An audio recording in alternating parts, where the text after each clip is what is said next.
My name is Bridget Lane. I'm 36 years old. I work for the Defense Intelligence Agency, but not in the way people think. I'm not the analyst behind the screen. I'm not the translator you see wearing a headset at a summit. I'm the one they don't mention in briefings, the one whose name is only whispered inside secure rooms, whose face never shows up on paper, whose records are sealed tighter than steel. They call me Ghost Walker. And the only reason you're hearing that name now is because 6 words changed everything. It happened at a promotion ceremony held at Fort Belvoir, Virginia. The room was full of high-ranking officers, contractors, advisors, the kind of people who carry heavy metals and even heavier silence. Among them was my father, Colonel Thomas Lane, retired. I hadn't seen him in almost 3 years. Not since he looked me in the eye and said, "You're wasting your time with all these languages, Bridget. 9 languages won't make you a soldier." He'd mocked me for years. Every award I received that wasn't a sharpshooter's badge was nothing in his eyes. He believed in boots bullets and battlefield scars, things you could touch, things that bled.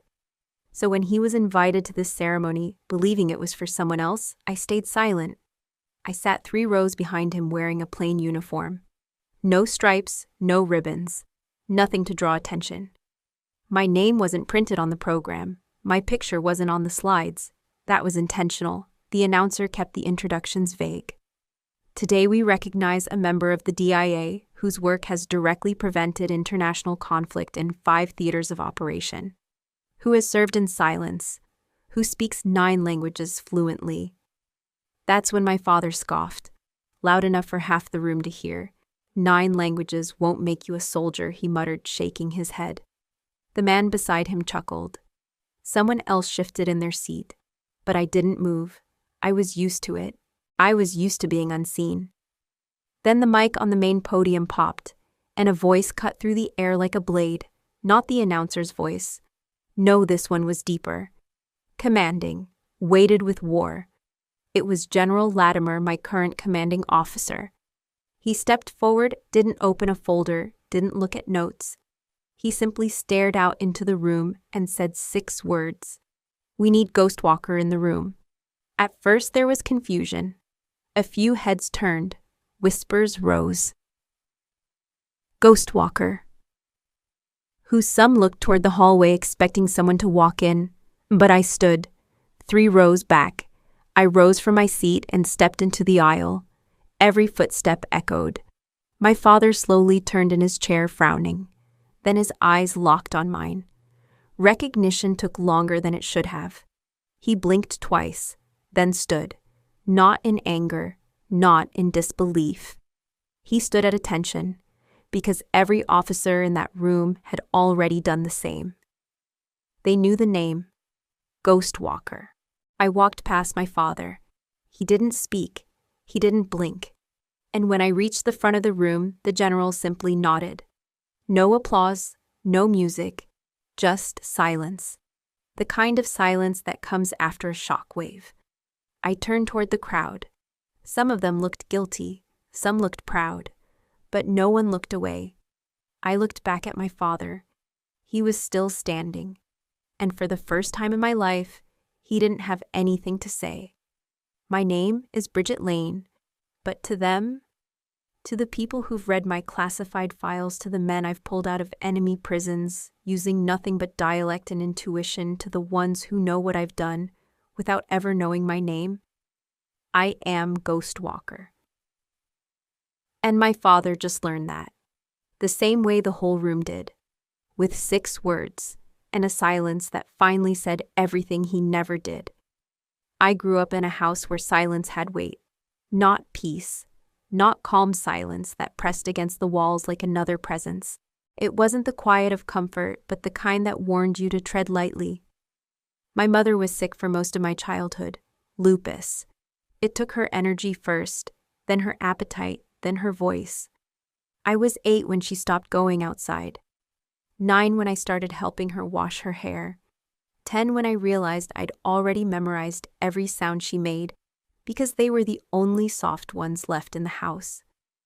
My father, Thomas Lane, was a soldier long before he joined the army. That's how he carried himself, like orders lived in his spine. He wasn't abusive, not with fists, not in ways people could point to. But he had a way of looking through you when you disappointed him. And silence was how he punished. We didn't have dinners together, not really. He'd eat in uniform at the edge of the table, phone to one-ear boot on the other chair. If I brought him a report card, he skimmed for the math scores. If I mentioned I read something interesting, he said, "Is it from a field manual?" No. Then it didn't matter. By age 11, I'd built a small library under my bed. Old paperbacks from garage sales, cast-off dictionaries, a shortwave radio I found in a junk pile behind the fire station. It barely worked, crackled most nights, but when it caught something, I'd freeze, heart pounding, trying to hold the signal. A weather report in Italian, a love song in German, a protest broadcast from somewhere in Eastern Europe.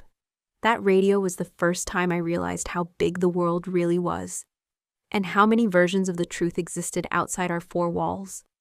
I remember the first time I spoke a full sentence in French. I was 12. I had practiced it in my head for weeks. J'ai trouvé la vérité dans les mots des autres. I found the truth in the words of others. I said it at breakfast, not loudly, just enough that he could hear. He looked up from his coffee, paused, and then said flatly, "That won't get you out of push-ups." I think he thought he was being clever. Then he added, "It's useless." That was his favorite word when it came to my interests. Languages, books, poetry, useless. What he meant was not tactical, not lethal, not battlefield proven. And in his world, if something couldn't win a war, it didn't matter. So I stopped speaking French out loud and learned Russian in my closet, Italian from a smuggled audio course on cassette, Arabic from a woman who worked at the laundromat and noticed I was reading labels on detergent bottles in 3 alphabets. She taught me how to say courage without using the word. At night, I'd line up phrases in my notebook like they were troops, quiet, disciplined, waiting for orders no one would give. I never got grounded. I never got praised. Mostly, I got ignored. Unless I stepped out of line. Then the silence cracked into command. He was deployed often, and when he came back, the medals got shinier and his standards got higher. His voice got louder. Mine got smaller. But I kept learning, not for him, for myself. Because every phrase I mastered felt like a door he couldn't lock. By the time I turned 16, I could speak, read, and write in 5 languages. But at home, I still said yes, sir, and no, sir, and never said what I was really thinking. I used to dream that one day he'd overhear me speaking to someone in a language he didn't understand, and that he'd ask, "What did that mean?" And I'd say, "It means I am more than you ever saw." But that moment never came, not then. And by the time it did, it wasn't me who had to explain what I was. It was my commander. And my father couldn't deny it because the whole room had already stood at attention. I got my acceptance letter on a Tuesday. It was thin government issue paper, sharp corners, thick ink. I held it in my hands like it might burn. Full scholarship, ROTC, linguistics. It wasn't just the money. It was a future I had carved out in secret, word by word, book by book, radio frequency by radio frequency. 4 years of university paid in full in exchange for service. It was everything I had worked for, and I had done it alone. I remember sitting at the kitchen table that night, waiting for my father to come home.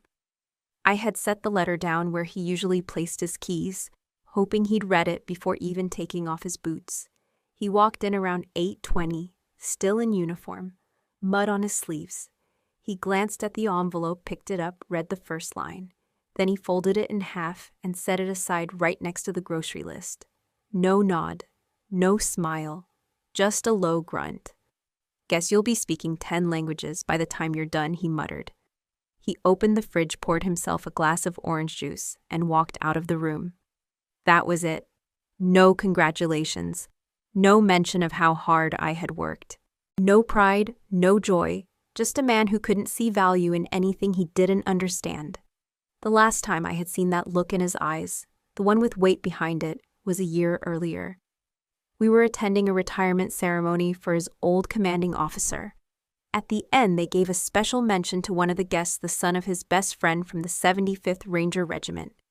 The kid was 19 and had already completed sniper certification with distinction. My father beamed. He turned to me and said, "Now that's a soldier." That line stayed with me, not because it hurt, but because it confirmed what I had always known. His version of pride only came in certain shapes: rifles, medals, ranks, not books, not words, not me. Still, I packed my bags and left for university 3 months later. I chose a school 6 states away, far enough that he couldn't just show up, close enough that I couldn't quite call it running. ROTC wasn't easy, but I thrived in ways no one expected. I learned to shoot to lead to stay quiet when people underestimated me, which was often. And between field drills and obstacle courses, I studied phonetics, syntax, regional dialects. I didn't just learn to speak. I learned to listen. I worked double shifts tutoring other cadets who struggled with foreign language requirements. I rewrote outdated training manuals into simplified language for humanitarian deployments. I even created a simulation program that used accent variation to teach soldiers how to identify regional threats in the field. No one from home asked about it. No one called. Not even once. Sometimes when I walked back to my dorm from the library at midnight, I'd wonder if he even remembered where I was, if he still saw me as someone who chose a soft path. But then I'd think about that folded letter, the way he'd set it next to the grocery list, like it was a coupon or a receipt. That was the moment I realized I would never earn his approval the way he wanted me to. So I stopped trying. Instead, I focused on becoming something else. Not louder, not tougher, just sharper, more precise. Like the words I loved cutting clean through even when unspoken. By the time I graduated, I had been offered 3 intelligence internships, 1 special clearance opportunity, and a quiet recommendation for the Defense Intelligence Agency. I accepted before the ink dried. No party, no photos, no posts on social media. I just sent 1 email home. The subject line said, "Graduated." The message read, "DIA starts in June. Hope you're well." He never replied. But I wasn't surprised, because in our house, the only thing louder than silence was disappointment. And I had finally decided it didn't belong to me. Not anymore. I started working for the DIA 2 weeks after graduation. There was no welcome banner, no onboarding video, just a badge I wasn't allowed to show anyone and a series of rooms I wasn't allowed to talk about.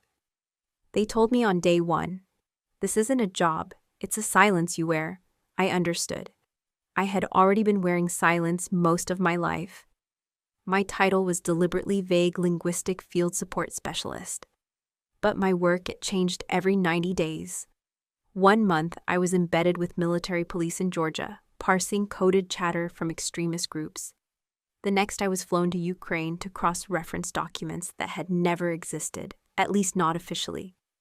After that came Tunisia, then Syria, then 2 weeks locked inside a container in Djibouti, with nothing but a heat lamp, a radio, and 3 translators who refused to look me in the eye. No one ever called me by my name, not in the field, not in the reports. My name, Bridget Lane, was kept in a folder stored behind multiple layers of access. On paper, I didn't exist. I was listed as a support contractor, not military, not civilian, not assigned, just a ghost. That's how it works in the DIA. You don't leave fingerprints, you leave suggestions. At first, I was underestimated. A woman, young, soft voice. They'd hand me transcripts and assume I was just proofreading. But then I'd correct a misheard idiom that turned a vague threat into a precise attack plan.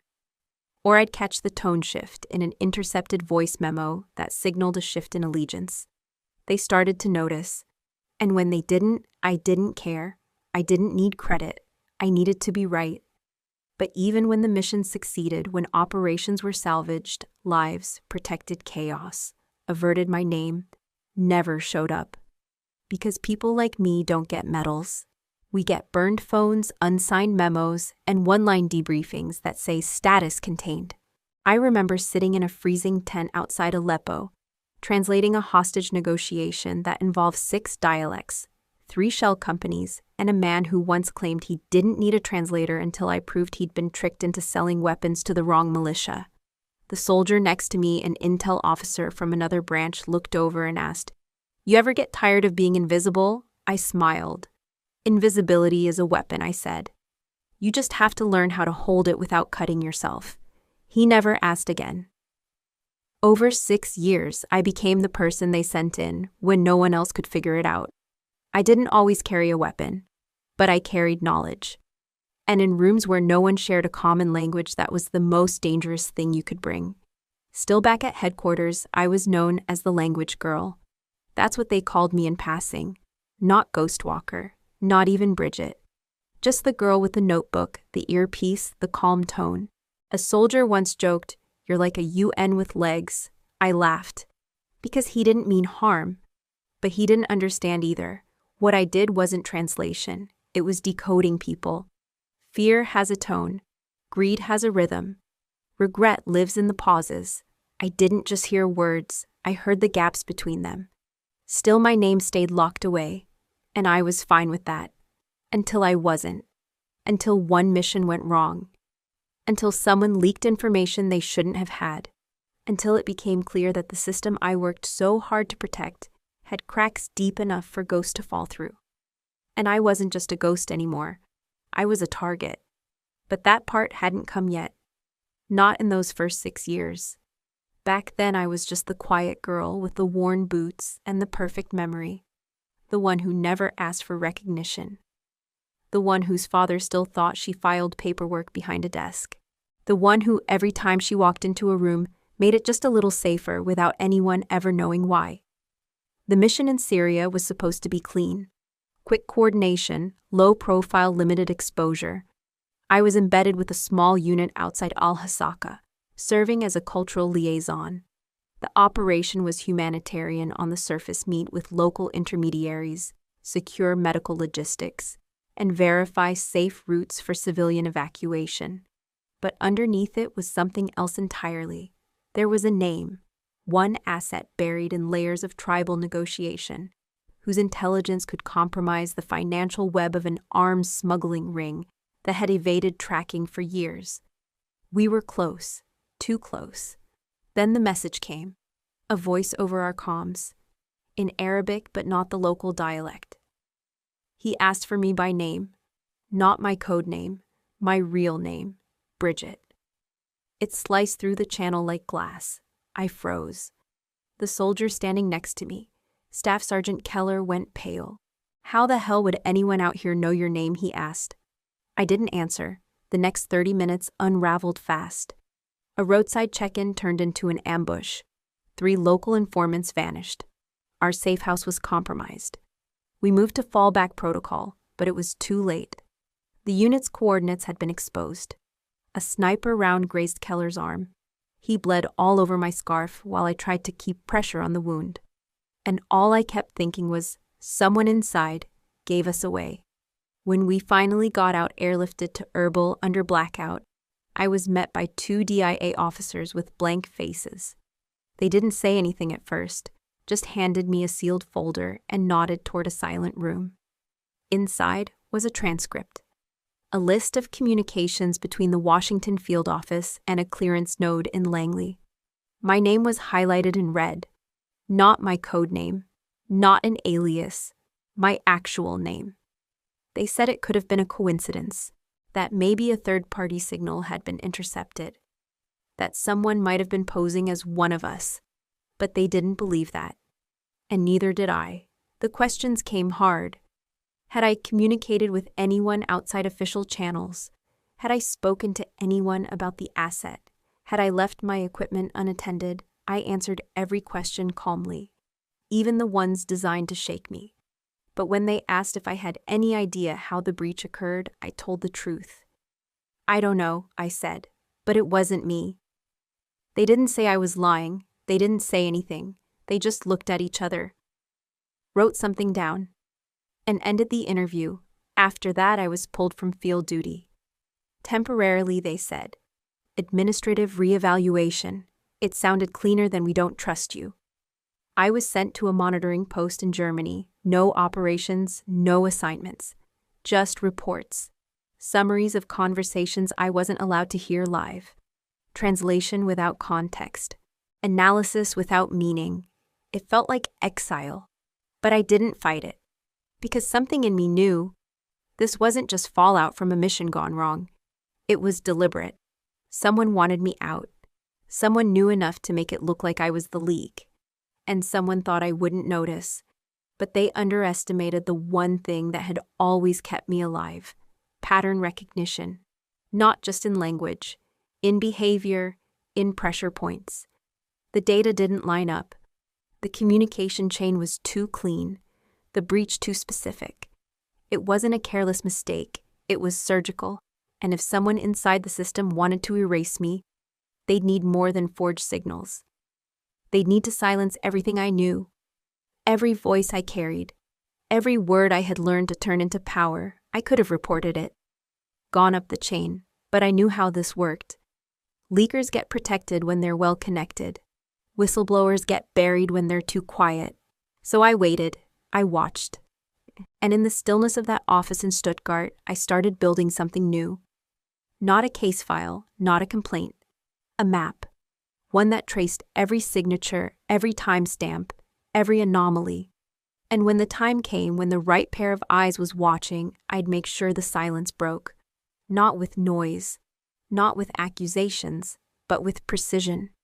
Because if someone wanted me gone, they should have picked a girl who only spoke one language. They forgot I speak 9, and every single one knows how to say, "I'm not done yet." It had been 4 months since Syria, 4 months of silence packaged as protocol, 4 months of sitting behind a desk in Stuttgart, watching data float past like ghost ships, no flags, no ports, no names. I told myself to be patient, that the system would clear me eventually, that facts would outlast whispers, but I knew better. Then the call came. I was 3 sips into a burnt cup of vending machine coffee when my secure line blinked. I wasn't expecting anyone. DIA field numbers don't just call unless something's wrong or very, very right. I answered without saying my name. Bridget. The voice was familiar, clean, clipped. A little surprised to still exist in my world. Evan, I said. Evan Ashby had worked with me back in Georgia long before Syria. We'd run a short operation tracking Farsi code switchers in black market arms negotiations. He was the kind of guy who memorized encryption schemes for fun and once cracked a Turkish smuggling ring because he recognized the pattern in how they used emojis. We hadn't spoken in over a year. "Did I catch you at a bad time?" he asked. "I'm DIA in exile," I replied. "Every time is a bad time." He gave a dry chuckle. Then a pause. "Listen, I didn't call just to say hi." I leaned back, eyes narrowing. He continued. "I've been reviewing fragments from the Syria breach. You know, the ones they said were too corrupted for analysis." I nodded, though he couldn't see me. They weren't corrupted, just layered. He paused again. Layered how structured. Like something meant to look chaotic but wasn't. A pit formed in my stomach. "What are you saying?" "I'm saying the sequence in that signature hash, the one tied to the signal that dropped your name, it wasn't random. It followed a proprietary cipher. Who's another silence. Longer this time. That's why I called you," Evan said slowly. "It matches the key design used in a contractor framework developed 6 years ago, Department of Defense Joint Encryption Licensing, Project Alto." My breath caught. "I know that name," I said. "Yeah, you should," Evan answered. "Because the lead signatory for that framework was Colonel Thomas Lane." The words didn't land all at once. They dropped one at a time, each heavier than the last. I stood up, heart suddenly pounding like it used to on extraction nights. "No, there has to be a mistake," I said. "My father was involved in Alto, but he only signed oversight protocols, not system design." "That's what I thought too," Evan said. "But the document trails don't lie." He tapped something. I could hear keyboard strokes through the receiver. "I just emailed you a sanitized trace check linked 47. I opened the file. There it was. Clear as day. Lane Thomas H. Authorization Level C4. Signature Approval Encryption Lattice 12 Delta. He hadn't just seen the design. He had signed off on the encryption model itself. The same model used in the Syria breach. My mouth went dry. It doesn't prove anything, I whispered. Evan didn't answer. I sat down, hard eyes locked on the screen. It could have been copied, I offered. Reverse engineered. It could have, Evan replied. But then there's this. Another email arrived. A metadata tag, logged in the system 10 months ago, 3 months before Syria. Someone had accessed the Alto framework from a legacy terminal. The IP address mapped to a location registered under a private consultancy firm, based in Virginia. The listed executive contact, Thomas Lane. I didn't speak for a full minute. Not because I couldn't, because if I did, I might scream. Evan finally said, I'm not accusing him of anything, but someone used his credentials or wanted it to look like they did. And either way, I said my name was the one they burned. Exactly. I stared at the wall, my own reflection warped in the dark window glass. I had spent years building a life that couldn't be touched. And now the breach had a shape, a signature, a history, a face, my father's face. I ended the call with a thank you I didn't mean. Then I sat in the dark, hands, clenched, breathing slowly. If he had done it, I needed proof. If someone else had used him, I needed the trail. But either way, one thing was now undeniable: I had been targeted from inside the house.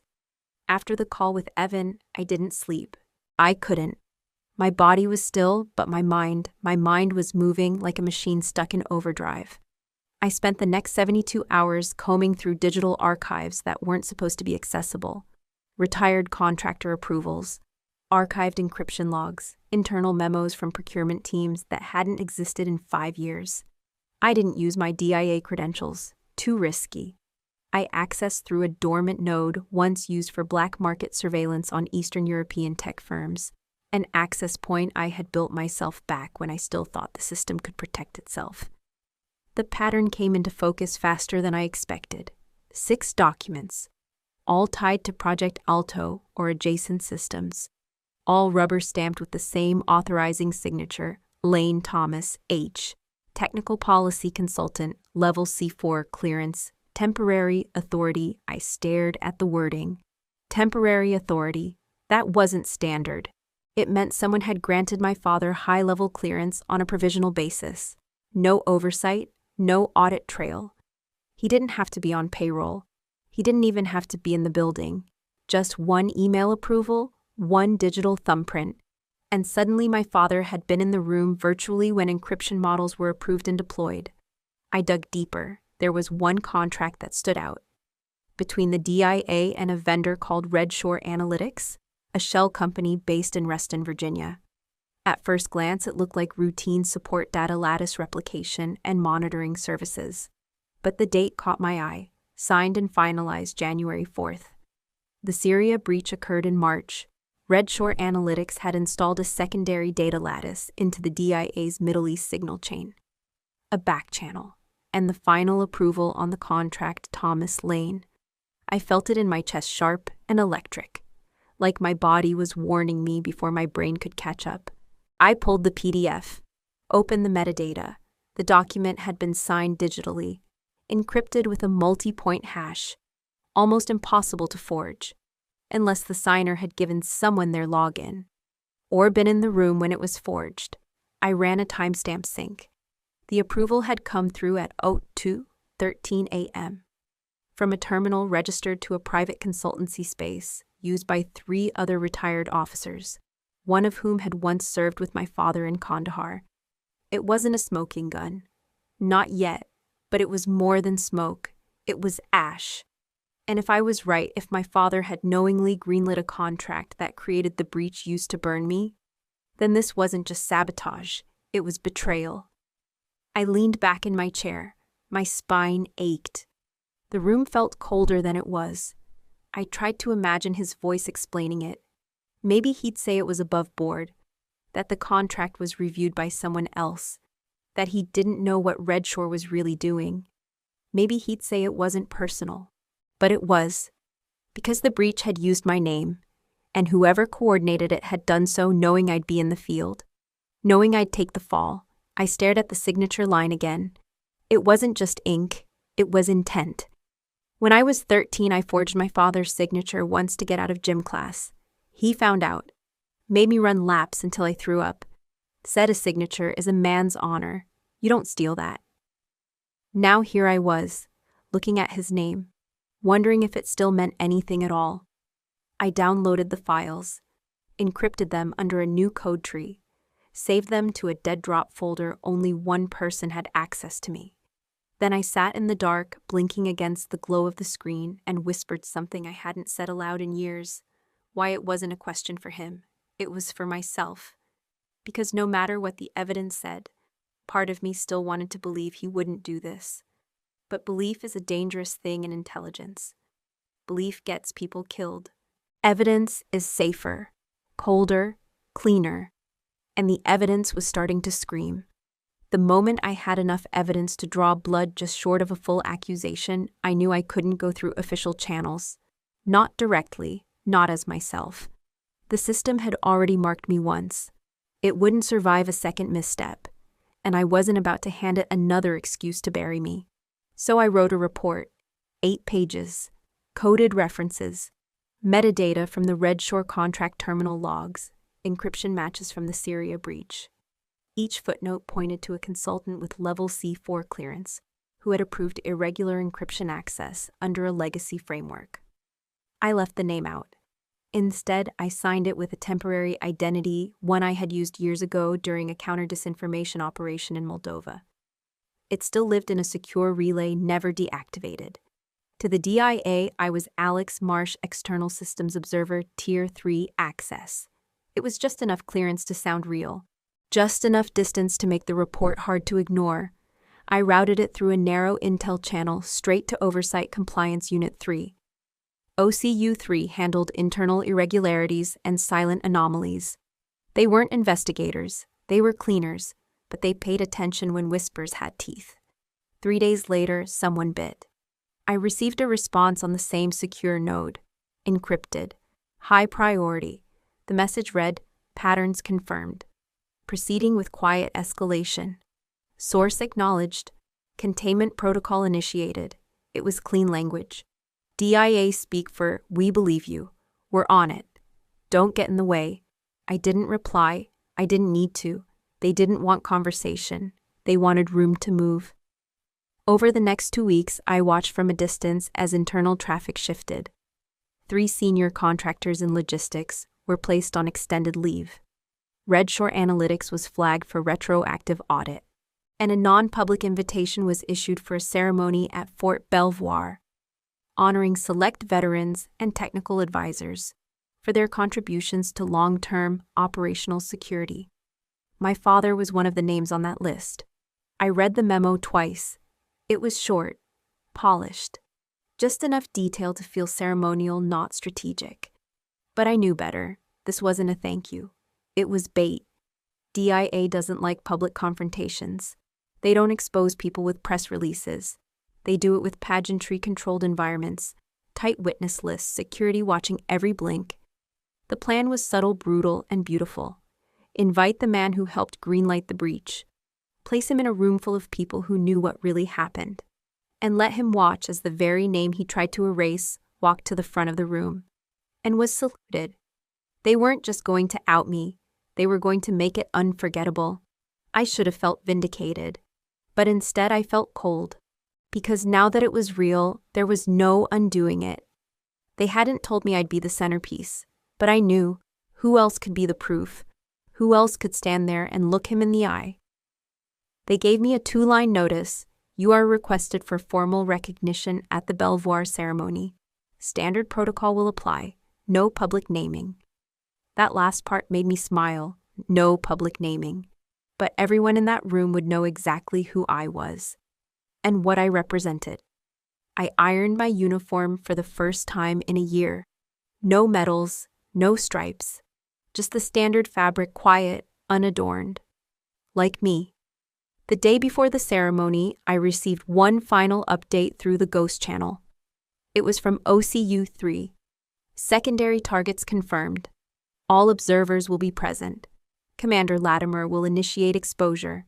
Maintain posture. Do not engage. I memorized it, deleted it. Sat alone in my apartment and thought about how long I had waited for this moment. Not to be seen, but to be believed. I didn't know what my father would do when he saw me. I didn't know if he'd connect the breach to his own signature, or if he already had.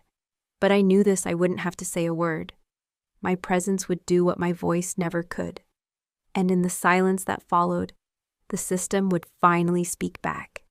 The room smelled like polished wood and regulation coffee. Soft conversation rippled beneath the low hum of fluorescent lights. There were medals pinned to jackets, starch on every collar, and silence where sincerity used to live. Fort Belvoir's main hall looked like a place that had never witnessed doubt. But today, it was full of it. I arrived 15 minutes early as requested, escorted through a side entrance. My name wasn't on the program, not even my alias, just a silent checkmark next to confirmed. They sat me in row 3, seat 4. No name tag, no unit designation. I wore my uniform, plain. No ribbons, no rank. To most people in that room, I was a quiet observer, one of many, except not all of them thought that. I caught a few glances, subtle, quick, a flicker of recognition here, a narrowed gaze there, the kind of looks that said I've heard stories, but no one spoke to me, not directly. I didn't need them to. Because I wasn't there to be greeted. I was there to be revealed. At exactly 0900, the ceremony began. An aide approached the podium, cleared his throat, and opened a small leather binder. Today, he began, we honor those whose contributions to long-range operational intelligence have made this country more secure, often without anyone knowing their names. A few heads nodded. The usual line. The usual room. I heard my father before I saw him. His voice still carried that same crisp edge like boots on tile. He was seated on the other side of the aisle up front in the VIP section. Polished shoes, perfect posture, uniform tailored to a man who never aged in his own mind. They announced him second, Colonel Thomas Lane, retired former technical advisor to the Joint Encryption Task Force Project ALTO. Applause? Measured, respectful. He stood, nodded once, smug but not theatrical. He didn't see me, not yet.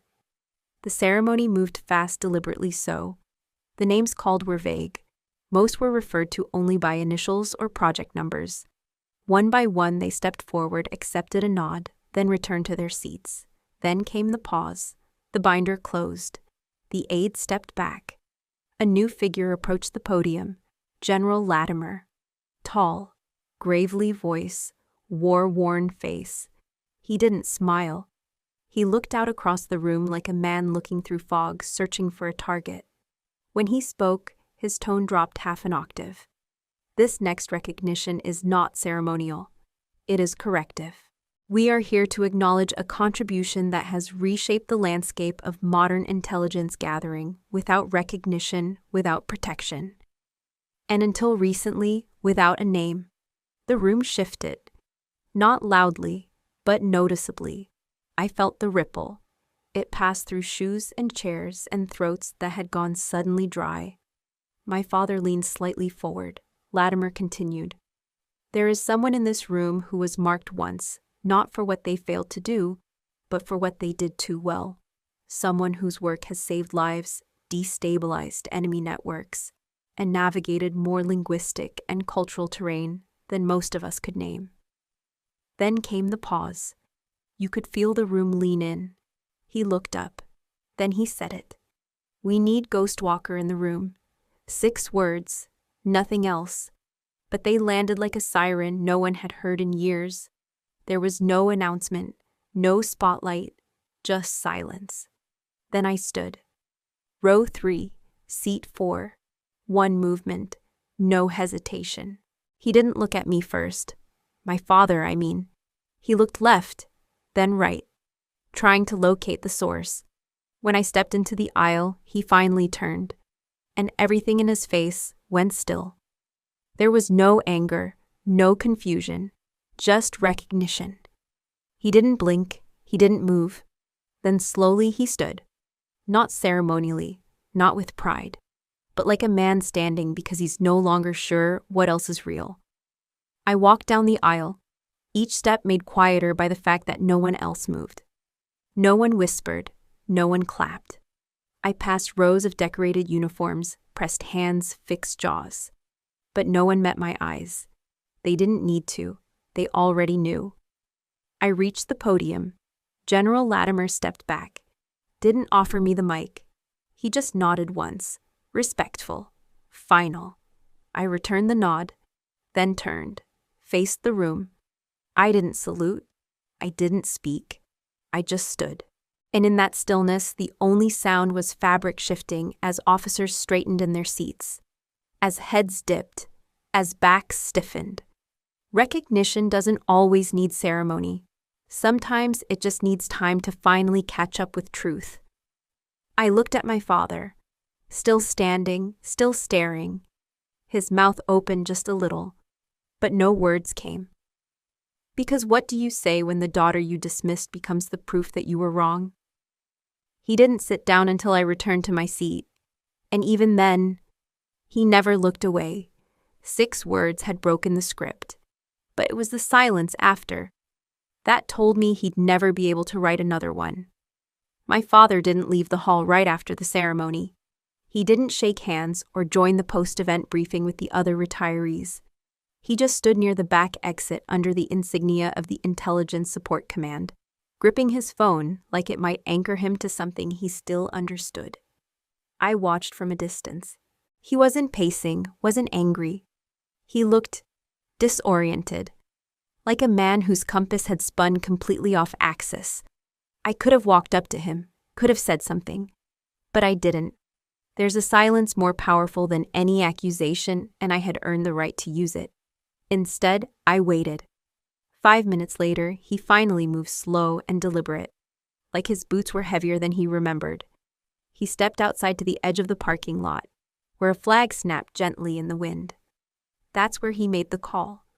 I only know what was said because Evan, my contact at DIA, monitored that line.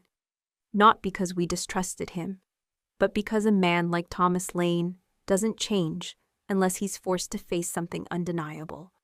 We needed to know how he'd carry the truth. He dialed a number labeled Charlie J. Old School, probably an old buddy from his deployment years. The line clicked. And my father didn't even wait for pleasantries. "Charlie," he said, "you ever hear of Ghostwalker?" There was a long pause on the other end. Then the voice steady and flat. "No idea who she is. But I know one thing. If Ghostwalker was in the room, the mission lived." My father didn't reply immediately. He exhaled audibly. The kind of exhale that pulls something out of a man's chest without him knowing it. "Say that again," he asked. I said. Charlie repeated, "I don't know her name, but I know the code name." Every unit that's ever had Ghostwalker in the operation file came home. My father was quiet again, not out of confusion this time, out of realignment. I could imagine his mind racing backwards, trying to match whispers from years past unnamed successes-coded reports. To me, Bridget, his daughter, the one he had once called useless with a map, the one who never fired a real weapon, the one who read foreign newspapers with a red pen and marked syntax patterns as if it mattered more than marksmanship, the one who never got a single clap in her own home. I don't know how long he stood out there, but by the time he hung up, the sun had started sinking behind the Virginia tree line. He didn't come back inside, didn't stop to speak with anyone else. He walked slowly to his car keys, clenched in hand. But instead of starting the engine, he just sat there for a moment, staring out through the windshield, not at the road, not at the building, just into the dusk. And I stood inside near the double doors, watching his silhouette behind the glass. It didn't look like victory. It didn't even look like regret. It looked like recalibration, like he was trying to rewrite an entire story he'd told himself for years about power, about value, about his legacy, and about me. I didn't need him to apologize. Not then. Maybe not ever. Because there are truths that don't demand an apology, they demand acknowledgement. And today he had no choice but to acknowledge me. The man who raised me to believe I was ordinary just learned in front of a room of officers that I had been anything but.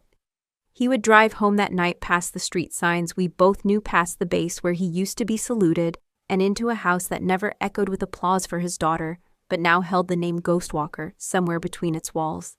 He would pour himself a drink. He would sit in the chair he always sat in.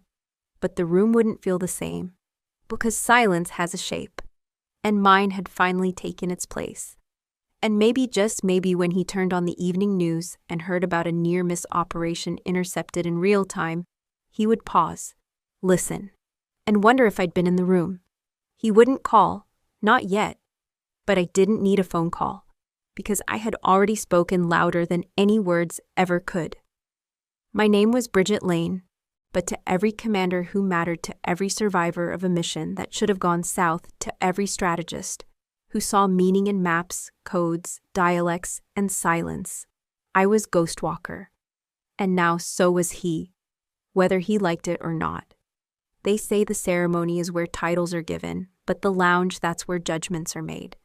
It wasn't long after I stepped off the stage, my name still echoing in a dozen minds, that I entered the officers' lounge with a paper cup of burnt coffee and a head full of silence. At first, no one said anything. The kind of silence that looks like respect but smells like evaluation. Then, just behind the tall vending machine near the back table, I heard the first whisper. Ghostwalker. For real, the voice snorted. She's a linguist. Sits at a desk, not behind a trigger. Another joined in, lower pitched, like he was pretending to be serious, but couldn't help the smirk. Maybe it's a new PR move. Slap a cool codename on desk, analysts call it tactical branding. Laughter restrained. Not explosive, not confident. The kind that needs company to survive. They didn't know I was there yet. Didn't know the walls carried more than sound. Didn't know that words spoken sideways still travel in straight lines. Another voice I heard, she's only been field deployed twice. Whole Syria file was redacted. Convenient, huh? Convenient or classified, someone asked back. That one caught me off guard. It was quiet, measured. And I recognized the voice. It was Major Lawson. He had served in Tunisia when I translated a rebel code before it reached our convoy. He wasn't loud about it. Didn't raise his voice. But silence cracked slightly around him. One of the others responded, half-joking, classifieds, just a fancy word for unverifiable. And then a deeper voice, she's done more than most of you in this room. And she never bragged about it. The room shifted. It was subtle. A chair scraped the floor. A cup was set down too hard. Major Dawson, a logistics officer from Georgia. He'd read my reports. Once told me my analysis saved a $3 million equipment drop. Again, no one argued back directly. They just adjusted, changed subjects, moved on to talking about a new AI protocol being trialed in drone mapping. But the air had changed. No one said anything to my face.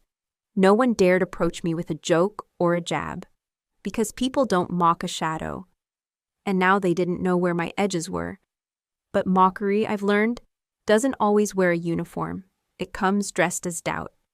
It sneaks into the corners of conversation, not loud enough to confront, but sharp enough to bruise. As I stood by the window sipping my coffee, I could still hear it. Ghostwalker. Come on. Fluent in 9 languages. Not exactly firepower.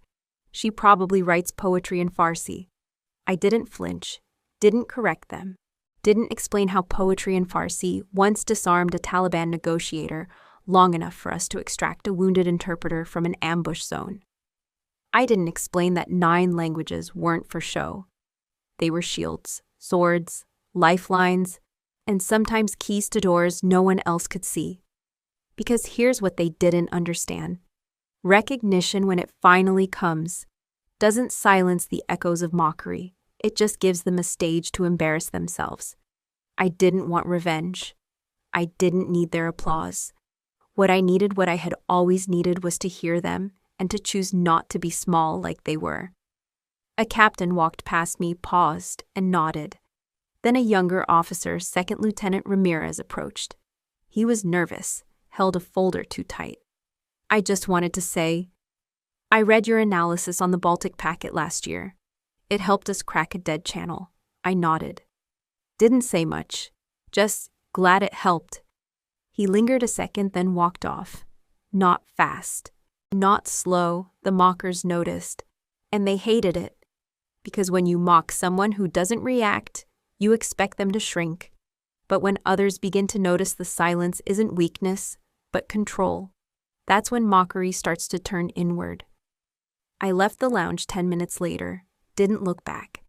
And outside in the corridor, I passed a junior analyst staring at my name on the announcement board.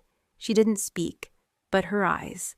They weren't mocking, they weren't doubting, they were curious, and that's all I needed. After the ceremony, I expected tension, but not absence. My father didn't approach me, didn't stay for the reception, didn't offer a handshake or even a nod. He left the building the moment the applause died down, head high, spine straight, as if pretending his world hadn't just shifted. For 3 days, there was nothing. No text, no call, not even a word passed through family channels. And then on the 4th morning, I saw an email. No subject line, no signature, just a single attachment, a file labeled nothing. Empty but for one sentence typed dead center on a blank white screen. If I sign a confession, will you go public? No greeting, no explanation, just that. For a moment, I didn't breathe. I stared at those words as if they were coded, encrypted, not in language but in shame, in fear, in calculation, because he knew. He had known perhaps even before the ceremony. Or maybe the moment he heard those 6 words. We need Ghostwalker in the room, he began putting the pieces together. He wasn't a stupid man. Thomas Lane had survived 3 combat tours and authored 2 military ethics manuals. But ethics are easier written than lived.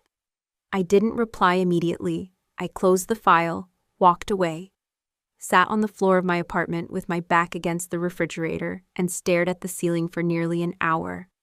What he was asking, it wasn't about guilt. It was about control. He didn't ask for forgiveness. He didn't offer clarity. He didn't even say sorry. He asked for containment. He asked whether I'd protect the legacy he still clung to like a fraying flag. And for the first time in my life, I didn't feel small in his shadow. I opened my laptop and replied with a single line, no. But I'm not the child afraid of light anymore. I didn't say I'd expose him. I didn't say I wouldn't. I just stated the truth. The power dynamic had shifted. I no longer needed his name, his approval, his permission. I had become a force on my own terms, a name they whispered in black site debriefings, a silhouette in mission logs too sensitive to publish.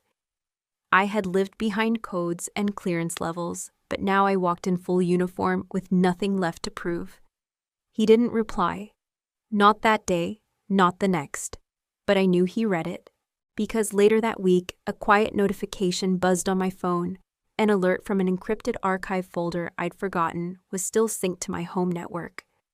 My father had accessed a file, the original Syria deployment cipher, the one with his approval signature buried in the metadata.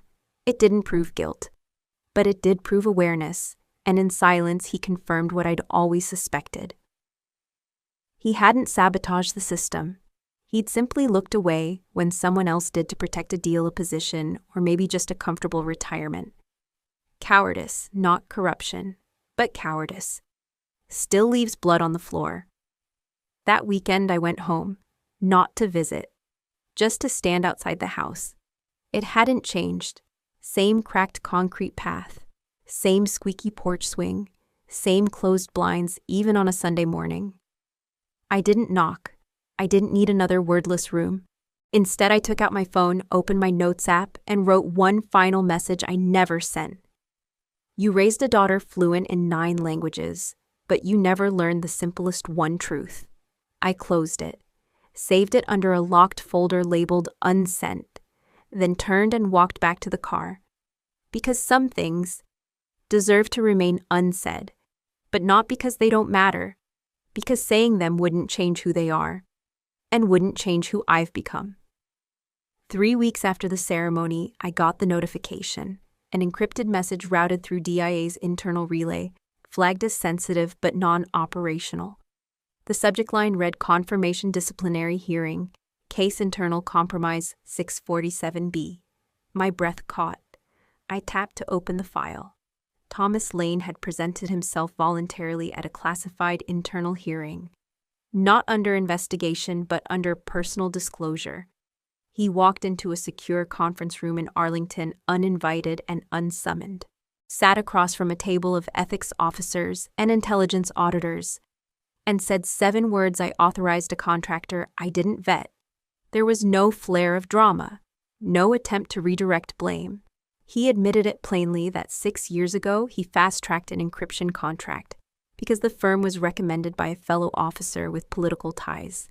He signed without full code analysis, didn't flag the anomalies, didn't notice the open backdoor in the transmission layer. Or maybe he did. But he didn't stop it. Either way, he accepted responsibility.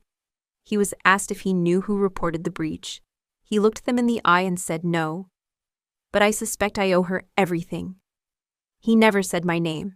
Not to them, not in writing. But in the transcript, a line was underlined and flagged. I made a critical error. I accept all consequences, but I ask only one condition: keep my daughter's name off every record. He could have denied it, could have gone silent, could have let the weight fall where it may. Instead, he drew a circle of protection not over himself, but over me. That was the first real act of fatherhood I had ever seen from him. DIA accepted the statement. They redacted all peripheral names, sealed the file, and initiated quiet sanctions. Thomas Lane lost all consulting privileges. His security clearance was suspended. He returned his badges. He turned in his military advisory titles. But no press release was issued. No public notice. They let him walk out the side door quietly, finally, without applause or mockery. A week later, I received a small brown envelope in the mail. Handwritten, no return address. Inside was a single object, his West Point pin. The one he never took off. Not even during surgeries or international travel. The one I once tried to touch as a child and was told, "This is for soldiers, not for those who quit." He didn't include a note. He didn't need to. For the first time, his silence wasn't absence. It was acknowledgement. I held that pin in my palm for a long time, feeling its weight, its history, its quiet shift in meaning. It wasn't a gift. It was a gesture, not of approval, but of surrender. A passing of honor from a man who finally understood medals mean nothing without the courage to face your own failures. I never wore it. I keep it tucked inside a locked drawer next to the Syria report and the deployment cipher next to the unsigned confession I wrote but never sent. Because legacy, I've learned, isn't about headlines or decorations. It's about what you do when no one claps, when no one watches, when the only applause comes from the truth settling inside your chest, quiet, permanent, and earned. They never said the word ghost walker again in my father's presence, not out of fear, but out of respect. And he never asked again if I'd go public, because he finally knew I didn't need to. The justice I wanted wasn't about destroying him. It was about proving I could stand beside him, not behind. That I could walk into a room and say my name, Bridget Lane, and still be seen.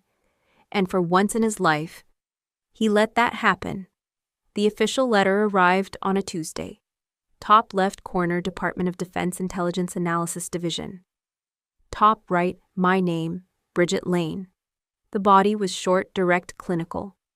Subject voluntary reassignment. Field operations to strategic oversight status approved. Effective immediately. I signed the request myself, of course. No one forced me to step away from the field. There was no scandal attached to my name, no reprimand, no secret push behind the scenes. The truth was simpler than that.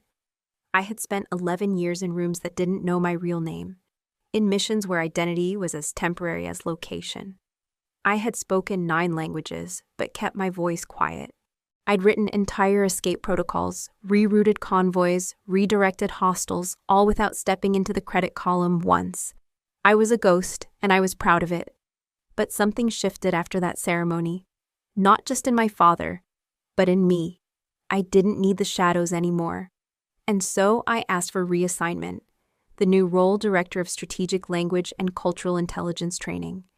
It didn't sound thrilling, didn't make headlines, didn't come with badges or covert operations, but it meant building the next generation, shaping minds, not just missions. It meant taking what I'd learned from the field, the missed cues, the dialect misfires, the cultural landmines, and making sure no one walked into those blind again. At DIA's Northern Virginia campus, my office had a real window. My badge had my real name, and for the first time, I didn't flinch when someone used it in a hallway. I redesigned the training curriculum myself, structured modules around real-life extraction failures and miscommunication breakdowns, built live simulations using audio from past operations with names redacted but truth preserved. I hired veterans who'd once been skeptics, linguists who had never stepped foot in a war zone, tech officers with minds sharper than any blade. We worked as a unit, unseen but essential. We called it the Listening Lab, because listening, I believed, was the first form of respect in any operation, and the most overlooked. In the 3rd month of my new role, a junior recruit walked into my office. He was holding a printed briefing on my past field work. He'd gone digging beyond the standard clearance level. He sat hesitant. "Ma'am," he said, "are you really Ghostwalker?" I looked at him. You could tell he was waiting for denial or deflection. Some polite dodge, some bureaucratic shrug.